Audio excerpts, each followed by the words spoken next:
Parvaz Quest. Listen carefully. It's late, almost closing time, when you pull off the highway and step into a roadside restaurant you swear you've never seen before. The neon sign above the door flickers, buzzing in the cold air, only half its letters alive. Rest, and inside it smells like burnt coffee, grease that's soaked into the walls, and something frying in the back. The linoleum floor is yellowed and cracked, the booth's faded red.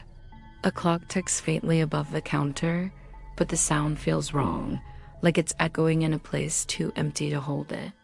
The room isn't silent, though.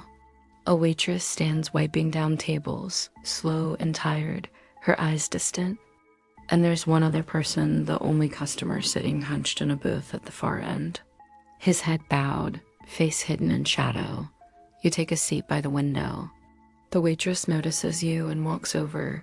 No menu, no pen ready. She just stares, long enough that your skin prickles. Finally, she tilts her head and says, "Are you ready to order again?" You laugh nervously, tell her it's your first time here. Her lips twitch like she wants to smile but can't. She doesn't reply, just scribbles something on her notepad and walks away. Minutes later, she sets a steaming plate in front of you. A burger, fries, a soda. Exactly what you've been craving. But you never ordered. Your mouth goes dry. How did you? You start, but she's already gone. Her eyes flick toward the booth in the back as she leaves. The man there hasn't moved. Still hunched, still staring down at something on the table you can't see. You lift the burger. It smells fine. But the second it touches your tongue, your stomach turns, bitter, metallic. You spit it into a napkin, gagging.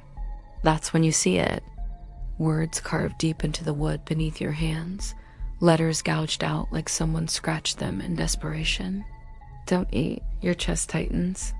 You shove the plate away, but when you look up, the waitress is right there. Her smile has changed, too wide, too sharp, stretching into something wrong. She leans close, her breath sour with coffee and grease. "If you don't finish," she whispers, voice shaking like she's not supposed to be saying it, "he will." You turn toward the booth. The man in the shadows has lifted his head.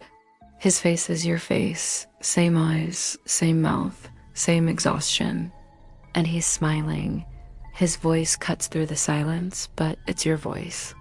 "I told you. We've done this before." The waitress is still staring, her grin frozen, her hands tightening on the edge of your table. The food is still steaming, even though you haven't touched it. The clock on the wall hasn't ticked past 11:47. You look back down at the plate, and the fries have gone dark, cold, almost rotten, but the burger, it looks fresh again, perfect, like nothing happened. Would you take another bite? Subscribe before your reflection gets hungry.